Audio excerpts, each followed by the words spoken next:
You're listening to the Talking Headways podcast network. This is Talking Headways, a weekly podcast about sustainable transportation and urban design. I'm Jeff Wood. This week we're joined by Kevin Kelley, founding partner and principal at Shook Kelley. We talk about his book, IrrePLACEable, How to Create Extraordinary Places That Bring People Together. We discuss eliciting emotions, changing the meaning of cities, and embracing density. Stay with us. Today's podcast is brought to you by our super generous Patreon supporters. Thanks infinitely to all the transit planners, bus drivers, advocates, and friends that support the show. To join this merry gang of zoning misfits and transit lovers, go to patreon.com/theoverheadwire. $2 a month will get you some stickers and a handwritten note. $10 a month will get you one of our transportation scarves. We appreciate everyone's support over the last year and look forward to sharing more episodes in 2024. That's patreon.com/theoverheadwire. Also, if you want to support the show in other ways, check out the show notes in your podcatcher or go to theoverheadwire.com to find links to our Cars Are Cholesterol merch, our Talking Headways book club shop at bookshop.org, or sign up for a 2-week free trial of our 18-year-old daily newsletter and archive. Thanks for supporting, and this year make sure to listen to this space for opportunities for happy hours, live performances, and updated information on coming attractions. Kevin Kelley, welcome to the Talking Headways podcast. Thank you for having me. Thanks for being here. Before we get started, can you tell us a little bit about yourself? I'm an architect, probably an atypical architect in that I'm not really obsessed with making objects, but focused on social facilitation, trying to bring people together in pro-social environments and, work on community bonding aspects. I do this not as a non-commercial type of focus. I really try to focus on where commerce and community meet because I believe it's essential that business be a part of community. I don't believe it works without some commercial aspects to it. We'll get to that in a bit. I'm curious if you were always meant to be an architect. That's a great question. I decided to be an architect at 6 years old. I had never met an architect, had none in my family. Don't know anybody that put that into my head. But I was very focused on how people walked in a room, how they sat down, whether they were social and getting along or antisocial. Some of that may have to do with my upbringing, had a little bit of a tough childhood. And I could tell by the way somebody put the keys in the door or ice cubes in a glass, whether it be a good night or bad night. At 60 pounds, there wasn't much I could do to tell people what to do.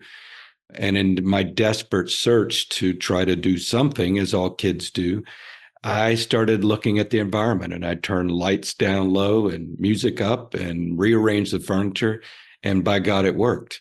It didn't solve everything, but it made things better. And then I moved on from my home to my friends' homes, to my classroom, to bigger aspects. And I don't think I realized it at the time, but I had a much more psychological and sociological approach to place and space. And when I got into college and was I was kind of an introvert. I was very quiet, at least the first half of college. But my professors were asking me a lot of questions about, what was my interest? And they could tell I had a sociological bent. And they said, have you considered going into sociology? And I said, it's crossed my mind, but I'd really wish architecture would get into sociology. And what I couldn't understand was architects kept trying to take people somewhere they didn't necessarily want to go, glass houses and extreme penthouse objects, kind of things. And I was like, why don't we meet people where they're at? Why don't we really try to figure out if somebody's into truck pulls or country music or whatever? Why don't we go and understand what makes them happy and build environments that satisfy them? And I'm not sure my professors or peers liked that approach initially. Sounds like you're doing okay now. Well, thank you. You seem like an observant person, and apparently you sit in a lot of lawn chairs outside of stores to look at what folks are doing, and so that makes sense from what you were just telling me. I imagine some of this also seeps into your regular routines. Is there ever a time when you switch off from the observant architect? I wish I could. And anybody that's new that spends time with me, it's inevitable. They'll go, "Is there anything you don't notice?"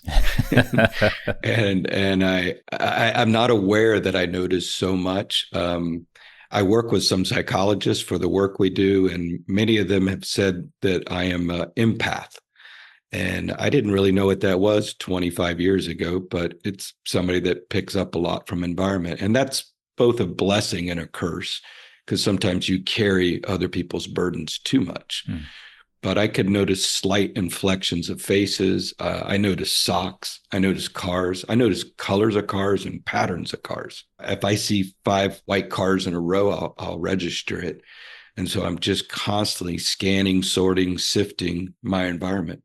One of my favorite Radiolab episodes was this one about this guy named Mr. S. And I don't know if it was actually true or not, but I think he was a Russian guy, and he had this memory issue where if you saw an object, he'd remember every similar object that came before that. And so what he would do is he'd go into these huge theaters and basically have people scream stuff out for like an hour, and then he could go back and tell everybody what they said after that. Wow. But in the end, it got to him because eventually he, saw a cat, and then he saw every other cat that he'd seen in his whole life. And so it got to be too much and overwhelming. But I think that that's kind of an interesting parallel to your empathy in the situation that you find yourself in.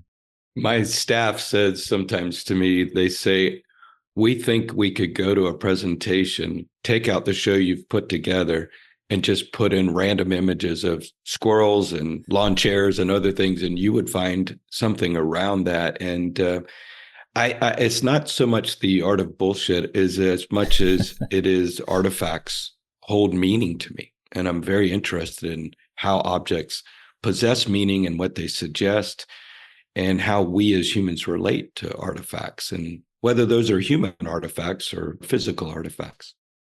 Let's chat about the book, Irreplaceable: How to Create Extraordinary Places That Bring People Together. You weave kind of between your experiences designing for brands and your workflows in the book, but I'm curious how you got yourself into this interesting niche of food experience and kind of destination designs and the ideas that you come up with for folks.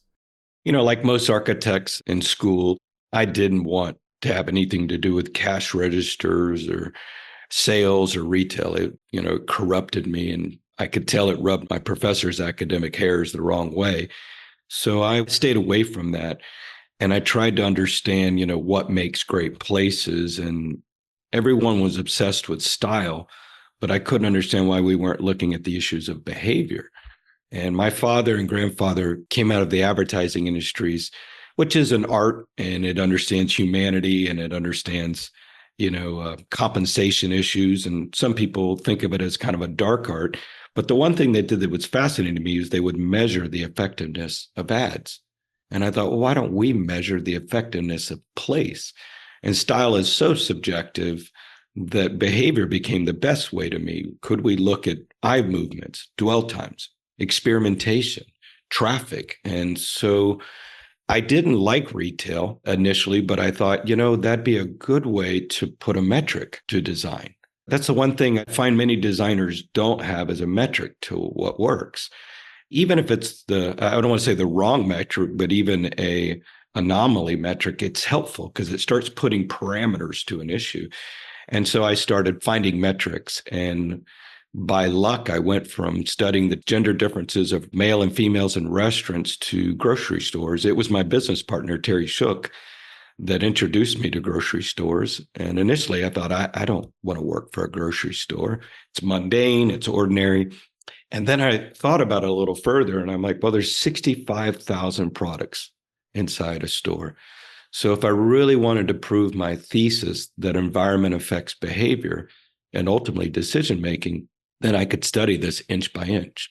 And I thought, well, I'll do this once or twice.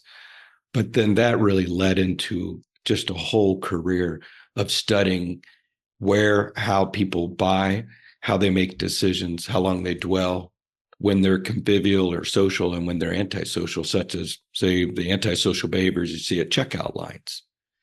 And so I became very fascinated with that. And I was able to take those principles and apply them to urban districts, to orchestras, to institutional facilities. In fact, they value it more than, I'd say, the commercial entities because they're lacking it so much.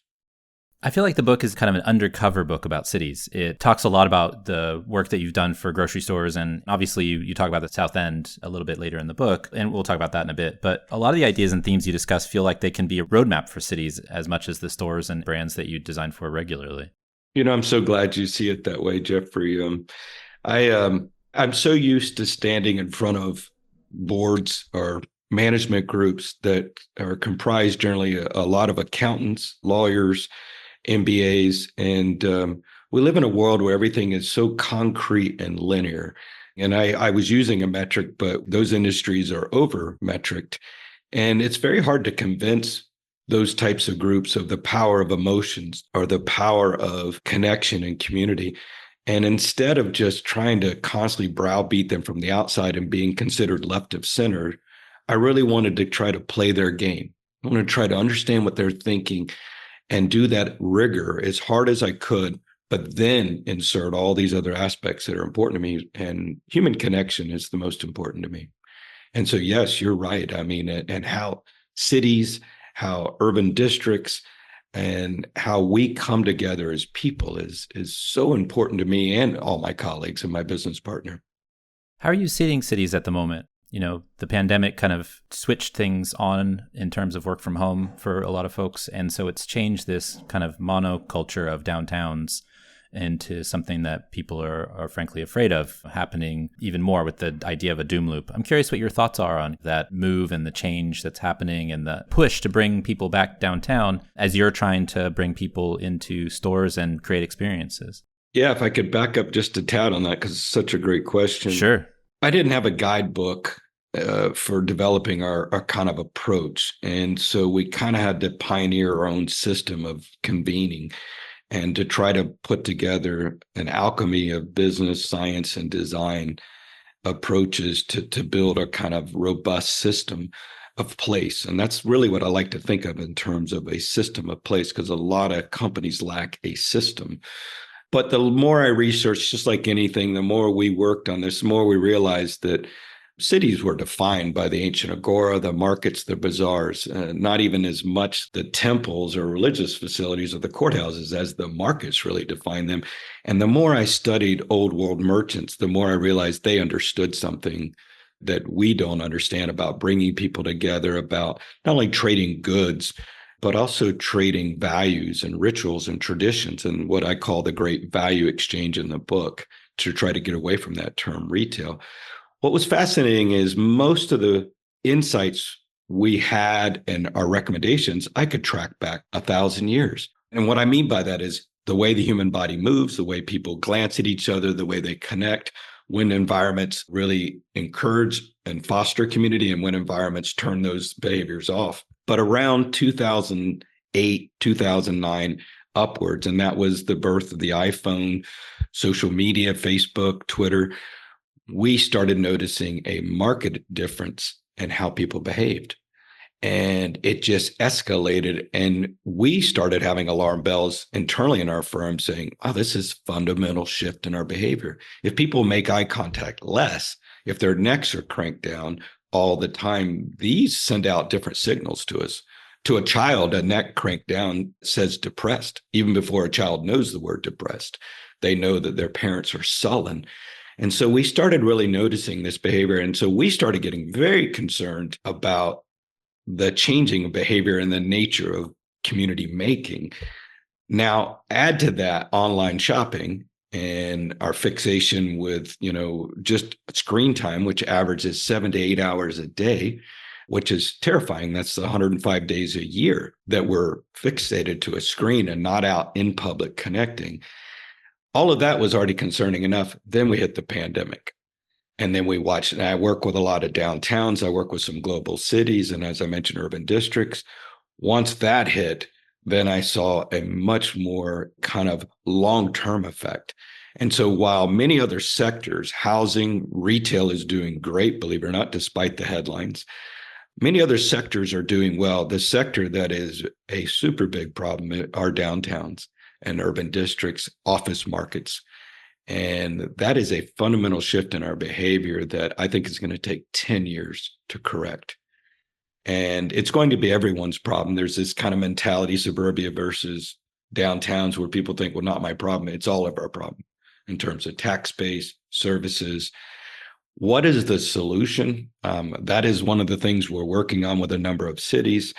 And I think you have to break it down into a lot of dimensions. But in short, we have to change the meaning of the city from places of production and proximity. And I think that's what they were built on, the idea of being close to the resources factory and close to the other workers and movers and shakers to really places of experiences, playgrounds, which isn't all bad. And I think it will come back as we get more people to live there, more people to hang out there. As many other authors have described, their kind of downtowns are marriage markets for young people. There's a sense of discovery and adventure, of creation, of innovation. Cities have to really frame that value proposition. But what I find in a lot of the global cities I'm working with, they keep trying to sell old hat. And that old hat is not working anymore. You're not going to convince the best talent to go through the trouble of getting to a city for what the payoff is. And in the book, I describe a lot of parameters around the amount of work we exert as humans and the payoffs we get. And the internet has wiped out this kind of concrete linear payoffs of speed, efficiency, price, variety, all those things. They've just systematically attacked that and will keep attacking that. But they don't have a monopoly on joy or delight or coming together. And so cities have to really focus on those aspects. And downtowns should be changing because they were never really the right way to go in the first place. I feel like the monoculture of office space fit a certain need, and it fit a certain, idea of what capital wanted, right? To have people all close together and the highest and best use of a downtown space and those types of things. And this makes me think about another part of your book, which is like you're trying to get companies to compete with other companies that have them beat on every metric. You have the Walmarts of the world, the Amazons of the world that have everybody beat on the idea of, low margin sales and the ability to find anything you want. And some companies that are smaller just aren't going to compete with that. And so they have to do something different. They have to be something for people that the Amazons and the Walmarts can't be. And so I feel like that's a kind of a parallel to what we're talking about in downtowns. Downtowns need to be something that just isn't found everywhere else and can be easily gotten. Yeah. And where I get concerned, about all this is that we have architects that don't really like retail. They just historically don't. There are some that do, but by and large, they just don't revere that. And they don't want to get involved in the kind of mundane aspects of life, particularly the corridors that go from downtowns to suburbia. They just ignore that. And they either want to do flashy projects in downtowns, the kind of starchitecture stuff, or way out in the remote areas. But we have this real life that happens in between downtowns and suburbia that are comprised of layers and layers of shops and dry cleaners, grocery stores, barber shops, restaurants, bars, cafes, all of these things. And it's analogous to me if doctors said, I don't want to do any of that. I only want to do plastic surgery for celebrities, but I don't want to deal with that mundane stuff that people go. And we've kind of surrendered that and given that up to contractors and design build entities. But I think that is the issue, is to go into that. And the bigger thing that concerns me is what happens if those layers are wiped out? And I shouldn't say what happens, it's already happening. Layers and layers of that culture is being wiped out by Amazon, Walmart, a few giant entities. We're going to have about 5 or 6, I shouldn't even say 5, we're going to have about 4 entities from which to get our retail and food products. And people aren't really waking up to this. So what happens to those areas as that happens? Well, unfortunately, those shops become havens for crime, graffiti, undesirable behaviors, trash, everything. And then it starts affecting the neighborhoods and it starts affecting property values. And we get in this negative cycle. The same thing is now happening in downtown. And I want my profession to get in there and say, look, we have to help protect these layers. I don't think we help them with handouts. I don't think we help them with nostalgic pity parties. I think we have to get in there and really make them able to compete. As I mentioned earlier, there are, on one level, we have a desire to acquire. That is a human thing. And we have a desire to acquire at the lowest price possible. But something else emerges once we get those basic acquisition needs met. Anytime any human gets those basic needs met, they're then trying to figure out, well, how do I belong? Who do I belong to? How do I experience life at a heightened level? How do I find myself in this world? And those are very fascinating aspects to me of how we can make these corridors and our downtowns more animated with a value proposition that goes beyond just commoditization. This goes to your theater of place idea. We had Sam Genoway, who's a documentarian of Disney, on the show a number of years ago. And he told us a story about Disneyland that's kind of stuck with me a lot, which is that Walt designed Disneyland to be like a television. You walk in and you change the channel and you're in Adventureland. You change the channel, you're at Pirates of the Caribbean. You change the channel, you're at Space Mountain. Yeah. And I feel like that kind of way of making people feel something when they go to a place, and you can mock Disneyland all you want as a kind of a place that is quote unquote fake or whatever, idea you have about it, but it made people feel something. And it was something new to experience that reminded people of places that they'd been before, like Main Street, or maybe gave them a fantasy idea of something that they could imagine that eventually turned into this multi-million-dollar industry of designing, theme parks for people, but also movies and books and stuff. Pirates of the Caribbean, et cetera. But I feel like that's connected to your discussion of the theater of place, which is kind of this idea that you have been thinking about for a long time.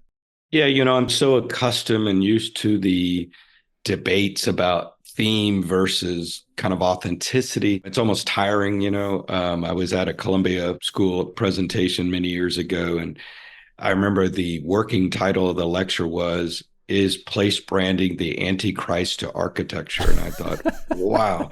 And in the middle of my presentation, a architectural history professor stood up and said, I don't think retail has any place in architecture. And she was attacking theme as well. And I stopped her for a moment and I said, could we just chat? And she talked about her distaste of branding, but I said, you're standing there with a beautiful jacket. May I ask where the jacket's from? She got a little ruffled. She said, well, it's a Prada jacket. And I was like, interesting. I then asked her about her watch and her briefcase. And they were all brands. And what happens to us is we signal so much of who we are, our social identity, through our brands. And yet we kind of deny that this is operating this system. And the easiest people to brand in the world are intellectuals. They're the easiest in my work. The hardest people to brand are Walmart customers. They're very difficult because they're extremely pragmatic and frugal with their dollars. And so this debate between theming and brandy and authenticity, I think, kind of misses the whole discussion of how our bodies work. And our bodies, we don't walk backwards. We generally don't walk sideways. We have an aperture, a vertical aperture. And we evaluate our world through a frame of reference. And we use not our mind, despite what architects think, we use our senses. Our senses are our first, most powerful decision-making, analyzing tool within our body, and it's constantly making decisions about its world. And how that ties into Walt and Hitchcock and Spielberg and these other folks is they understand how to elicit emotions out of an individual through framing, through placing. And the brain has a remarkable ability. The human brain can notice what's most important in a scene. And so what I encourage all of my clients, whether they're designing a grocery store, an urban district, or an entire city, is to think in scenes, distinct scenes. And you can't have thousands of scenes. You actually have to have a certain number of scenes. In a store, we generally don't want to have more than 8 scenes. In a city, we have a certain number of scenes. And for us, as we define a scene has a beginning, a middle, and an end, and a mini climax in the middle of that scene that imparts a value. And that's the key thing. So I'm going to use a very basic example, but in, say, a Wegmans grocery store, the pizza person with the paddle singing up or throwing the pizza up is not just theatrics. It's not just a theme element. That is a scene about the values of what makes great Italian food. And we could go to seafood and have a scene, or sushi or meat and have different scenes. Ultimately, you want all of your scenes to connect together to an overall moral of the story. Good and bad. What are we fighting for? What are we fighting against? Where are we going? Where's our journey? What's our Yoda or enlightenment? And this kind of sounds esoteric, but we actually get very specific about it in the book and in our firm about really thinking in terms of scenes. So when I go to a city, the first thing I want to understand is, where are your threshold experiences? Where are your most important scenes? And what values do they impart? Now, a good director edits out bad scenes. That's what makes a movie tolerable. If we see a movie we don't like, it generally has scenes that don't make sense. And we're like, well, I don't understand where I'm at, or that scene's not believable. And that is a word, again, we could go on and on about this, but this issue of make believe. I live here in LA, and the Grove is a successful shopping center, which conjures up all kind of debate. Many architects hate it and think it's fake. Many the public loves it. It sees more people than a Great Wall of China or Disneyland. They're not coming there for verification whether this is a real city or not. They're coming there because they want a sense of a temporary community. And they love walking around and feeling like they're part of something. And it's very easy to jump into that scene. It doesn't require learning a martial art or getting a degree. You can jump into that synchronicity instantly. And you can be around people. Do I wish community would be broader than temporary? Yes. But it's a great place to start that sense of synchronicity among other humans and kind of create moments of social bliss. You take a lot of folks there to the Grove. I take a lot. How are the bathrooms? They're phenomenal. They're some of the nicest bathrooms. And I can't tell you, I worked for a major mall company, and they brought their whole board to try to figure out why they spent $1 billion in a mall and it didn't work. It didn't generate the returns they had needed, and even was less than initially for many, many years. And I just couldn't understand why they knew their parking was bad and they knew their bathroom experience was bad. And they said, we were well aware of that and we were getting to it. But in our mind, we start with that. We start with the work first, solve the problem of work. And parking decks drive people crazy and they frustrate people because there's a lack of orientation. They're harsh environments. And in many places we work with, we try to make that experience as good as it can, the walking experience to the venues. So it doesn't always have to be by car, it can be by bike. But we're trying to solve those issues first. And going to the bathroom is a very intimate and important issue. It seems minor, but you fix those things first and then get to the cherries. But I cannot tell you the number of places I go to that have that equation flipped around. The parking in the bathrooms and the other work aspects, elevators, escalators, end up being something they're going to get to, but it's always value engineered out. I noticed that after I had a kiddo, bathrooms became a lot more important to me anyways. Determines whether you're going to go there or not, right? I mean, yeah. I have a 6-year-old daughter, and my wife and it'd be like, how are the bathrooms? Right off the bat, because not at 6, but at 2, and 3. Yeah. Recently, we got off the plane in Hong Kong and we walked up and there was actually a display, almost like a graphic display that's digital. And it had all of the restroom stalls and it could tell you whether there was a person in there or not. And so we're like, oh, well, this is good. This is, so nice. We understand this. I was always fascinated with Philip Stark's work, particularly in Asia and in Hong Kong. I don't know if you've ever been in one of his restaurants, but you're having a great meal with somebody and a fantastic, and you're like, excuse me, I'm going to use the restroom. And then it is the most fun, exciting, invigorating experience you've ever had. He makes peeing the most glorious thing you've ever done. And you come back to your table and you can just watch people come back and talk about. I just had the most exhilarating pee I've ever had because he understands that and he makes it a fun part of our life as opposed to this thing we don't want to talk about. But these are the intimate issues that really relate to who we are. Putting aside how you've curated yourself over the last 35 years or so, I'm curious if you're a Cecil or a Nina.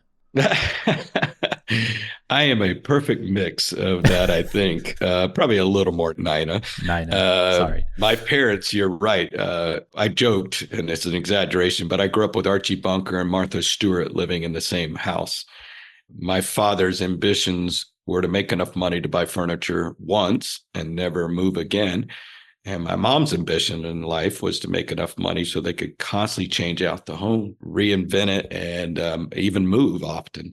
And I watched that debate as a child, and it just fascinated me. And in the book, I describe a scene where my mom and dad are debating whether there's new colors or not. And my father is talking about Kelvin temperatures and light beams and things like that. He said, there are no new colors, just as if there are no new temperatures. And my mom's like, of course there's new colors. There's new colors every year. And my father remarks, well, that's just what somebody in Soho is selling you to buy new pillow sheets. I found that debate fascinating because today I still have those debates in boardrooms where people think it's fine, we don't need to do anything, and other people are trying to adjust it. And In previous eras, when we had more supply of customers than we had facilities, or we had more demand of customers than supply of places to get them, that was great. But since the internet is opened, we now have a reverse situation where we have more supply of places and not enough demand. And when I go into organizations over and over and I look at the leaders around the table, obviously still to this day heavily male, most of them are Cecils, and they're very linear and they're very pragmatic about what they have. They think in words facilities. And what I don't see enough of are demand side thinkers. And those are people that say, here's what would get somebody to crawl through mud, to crawl through barbed wire to experience. And that is our test internally in our firm. We're like, what would somebody go out of their way to go to a place to experience that they wouldn't try to order on Amazon or from Netflix or from Tinder? We have got to create a payoff that far exceeds the work. And there are not enough demand side thinkers in companies that have place as part of their proposition. How do you manage the egos? If you're in boardrooms, I imagine there's a lot of people that get their way a lot of the time. The secret to getting people to change their mind is humor. Humor is everything. So whenever I'm working with a company, and you may remember in the book, I have this idea when we're stuck, particularly called find the funny. No matter what situation I'm working in, I try to find the funny. And I don't necessarily have to come up with a funny. I normally get the funny by talking to employees of a company, even around serious topics. If I can get them off record, out of the boardroom, out of the conference room, but casually talking to me, they will tell me the funny things about their business. Customers will also tell me the funny things about how they approach things. And once I find that funny, there's an aha that happens. And if I can get a hard-nosed executive laughing, then I've got my key to getting into their psyche and understanding what they're about. Case studies, of course, help. Lots and lots of case studies. I have many clients that hire me, some that say, I don't really even understand what you're talking about, emotions in place, but I've seen enough successful case studies that I want to do it. I mean, on average, we can increase sales 18 to 36% without changing the product, the service, the price, just the environment. That stat alone shocks people. And we have some venues where we can increase sales by 500%. Just by changing the environment. Now, that's an anomaly that very rarely happens, but on average, anywhere from 18 to 86% just by changing the environment. That reminds me of the vignette you talk about in the book about product packaging design and how, basically you can take a product and package around it and they can give it to a focus group and it works out really well. But if you put it on the shelf with 50 other things, it might get lost, or the design of the individual thing might get lost in the design of the whole. And I find that interesting, especially thinking about cities, because there's so many different experiences in a city that should be coming together as one. But people are designing an individual building, but they're not thinking about the whole. Yeah, we take for granted that the human body is running off about the power of a 60-watt light bulb. And what fuels our energy is food. And as we go about our day, we're kind of like an electric car, and we're processing things constantly. We're processing traffic, we're processing phone calls and emails and environments, and we get worn down. We get really worn down by places.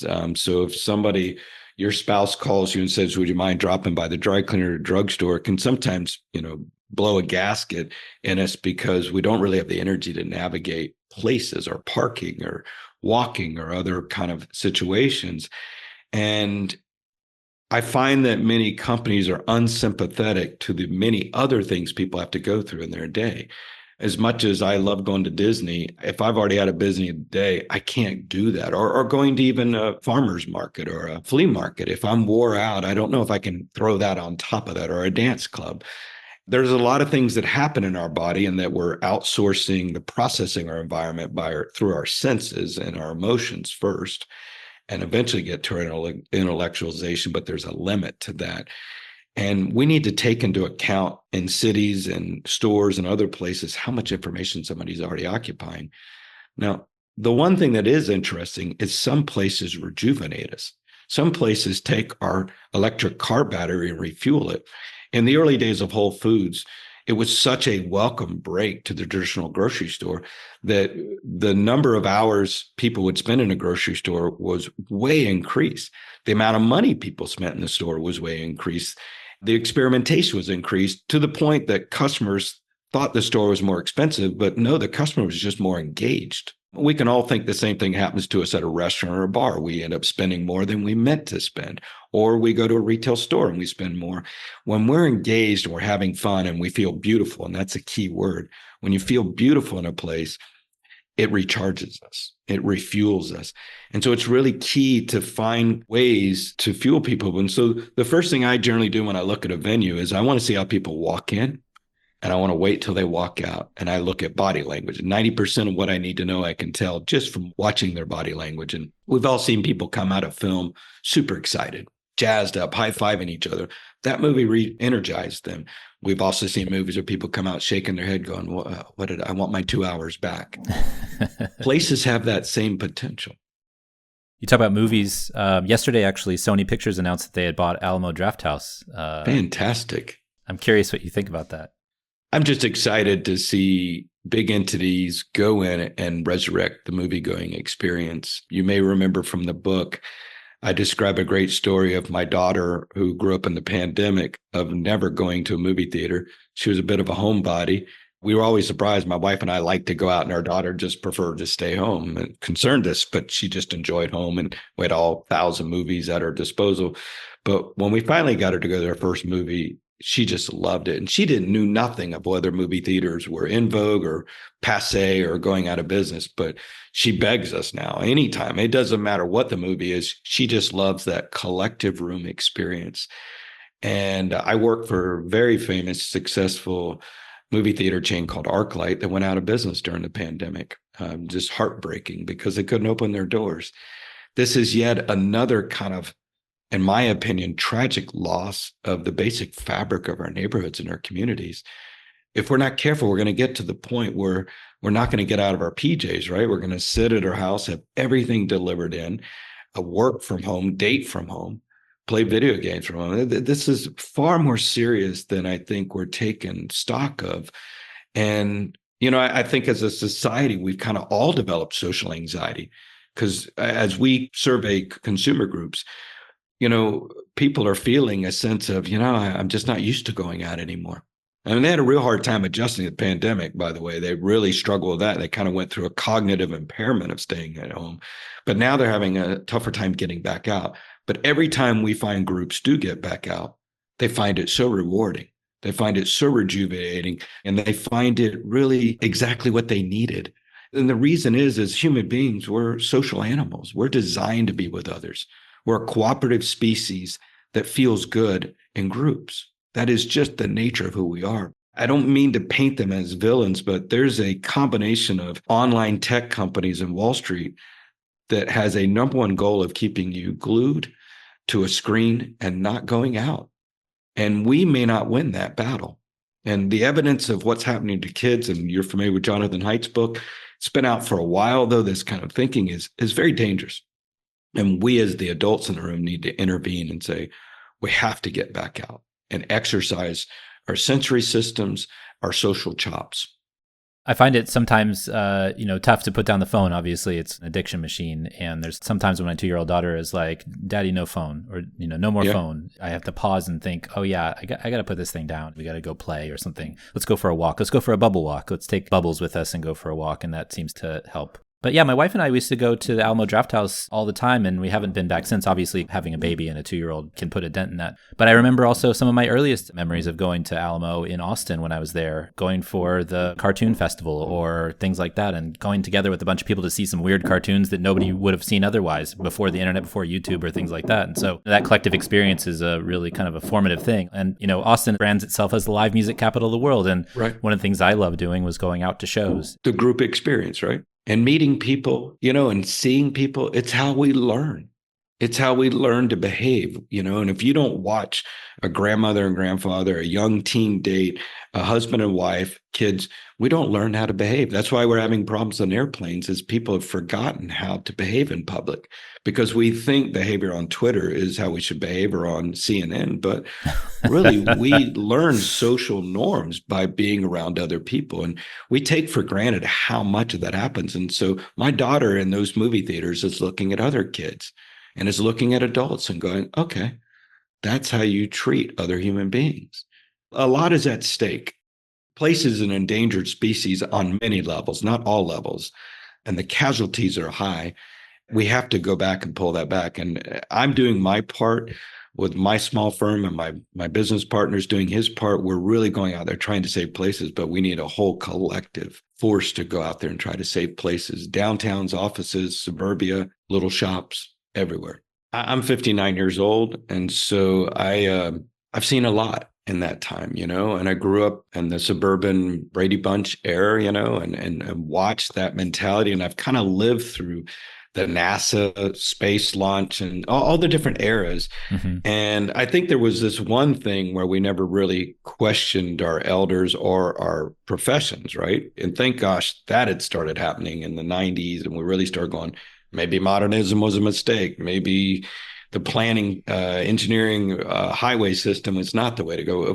Thank gosh we're going through that. But it really has a lot of vectors coming into it. Sustainability certainly is a vector. Wealth disparity, income disparity is certainly an issue. There are a variety of factors that are hitting it in such a way that I 100% agree that we're in a different world where we rethink it. And as I've surveyed this, and I search this constantly in my soul, and even have to question some of my own beliefs and doctrines that were deeply instilled in my head. But the one thing that I'm convinced of, and it's not some magic answer, but density is good. We're just going to have to embrace density at all levels. And recently, since this pandemic, of course, there's this narrative that suburbs is it, and everybody's going out. That's not the solution. The solution is this density, which is going to change land ownership rights, which this country's so based on, the American dream, the car. But over and over, to me, I keep coming back to, it's this the way to go, right? Walkable, local markets. And when I am working with urban districts that have peaked, and I didn't want this to get lost when I kind of said downtowns need to become playgrounds. I don't want them to become theme parks. Yeah. What I really want to get back to is service retail and not theme retail. And what I mean by that is downtowns need to be livable, full of housing, full of parks, social areas, bars and restaurants coming together. But the way to resurrect a district is generally to come back with retail that really is functional and makes sense, and shops that make sense, so that somebody living on floor 32 can go down to a dry cleaner, can go to a local shop and get things done differently than, say, Amazon. And we have to reward them for that. We have to say, well, it's great to go to the dry cleaner. You enjoy that, or go to the coffee shop. And that density is the key to getting back to that. And I think we may be heading there, whether we want to or not, because of the economic crisis that we're having. I mean, the downtown situation, that debt, that bill is coming due somewhere, and it's going to create a massive shock to the system. And I keep trying to gauge that. Is that bubble equivalent to the Great Recession housing bubble? And I don't know, a lot of economists say no, but it is going to have, we're going to feel some tremors from it. The South Corridor, as I call it, the South End in Charlotte, that's a kind of a case study in what you can do if you can, think about a place as something different. And it's come a long way since you started. I'm curious about the initial idea and the process to getting to the place where now it's a vibrant neighborhood with tens of thousands of people and a light rail line and all that stuff. And, it started with an idea that this place could be different. It's so rewarding to be a part of something so, remarkable and outstanding as South End and where it is today, because it was a little engine that could story, really. My business partner and I, Terry Shook, we worked in a downtown environment for another firm that he was part owner of. We left that firm in 1992 to start our own firm, but we couldn't afford downtown. And we also refused to work in suburbia in a kind of a cubicle, drop ceiling place. We thought, we can't do that.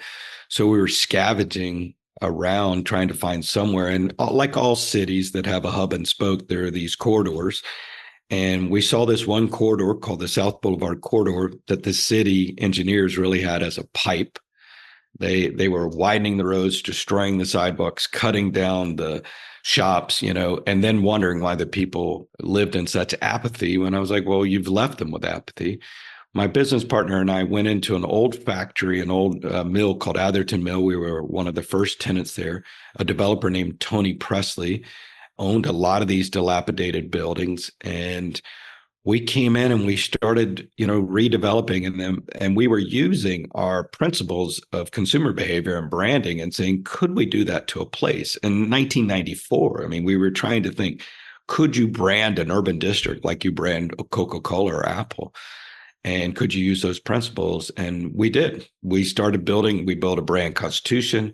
We built a brand vision. We had an annual operating budget of a fundraising budget of first $5,000, then $20,000 a year, which was nothing. And we were dealing with crime, vagrancy, drugs, prostitution. We had just every number of problems you can imagine. But the key thing we really did was develop a name. So it wasn't called South End Development Corp. It was called just South Boulevard. We developed a brand vision, and then we developed a place vision that included, and it was audacious at the time, a trolley. Our critics called it the folly, and we had all these critics. And we went to the city and we asked the city, we said, if you give us $20 million, and this took us a while, I want to be clear, I'm jumping forward, but we said, if you give us $20 million, we'll give you back $125 million in economic development. That took a tremendous amount of effort to do, but they gave us the $20 million and we brought back $1.5 billion. So it is one of the most successful urban districts in North America. It's out of control. And in the book, I kind of talk about the bonfire effect, which is it could be blazing too fast and too much. So you have to watch those things. And the bonfire masters, those are the leaders of any brand or any community, have to maintain that fire so that it neither goes out or gets too roaring. But South End is definitely on fire and has been on fire. It's more successful than downtown Charlotte. What's been the reaction to the book so far? Very receptive. When I first started working on it, it's not a profit center at all. It's a loss center. But I was so concerned about the fate of place. And I initially called the book Saving Place, because I was concerned about what's going to happen to society if we don't maintain all the social, cultural, economic layers of place. And I got tired of hearing about the star architecture projects, but not enough about the everyday projects. And I went around and shopped it to publishers, and I'd say 80% of them turned me down. They said, too narrow, not hot. Do you have anything on AI? and oh dear, I didn't have anything on AI. But a wonderful publisher named Matt Holt, he decided that it was worth it and he believed in it. And what blew my mind was how well the public reacted to it. I mean, people jumped all over from all over the world, Australia, France, Sweden, all of the United States, of course. And people are much more concerned about it than I realized. And it's won, Adam Grant's top 10 summer read. It's won the Next Big Idea Book of the Month, among others. And it's won Financial Times Book of the Month. So it's doing really well. The thing I probably should have started this out with is that, the old analogy, you might remember that story about an older fish asked a younger fish, how's the water? And the younger fish said, what's water? I think we're that way about place. I think we've forgotten that we're always in a place, no matter what. Even if we're texting or doom scrolling, we're in a place. And the places we're in are in us just as much as the food we eat. And they're either healthy places or unhealthy places, which will affect our mood, our longevity, our well-being. And we're never unplaced. We're always in a place. And we don't think about this enough. And my profession isn't doing enough to help people think about it on a societal level. We're too interested in objects and not interested in humanity. And so it's a very important book that I'm very happy to hear is being received exceptionally well, beyond what I expected.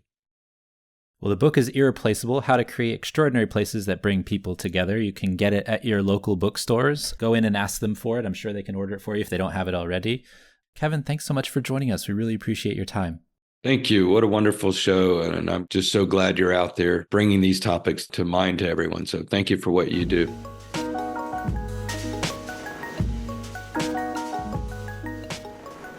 Thanks for joining us. The Talking Headways podcast is a project of the Overhead Wire and appears first at Streetsblog USA.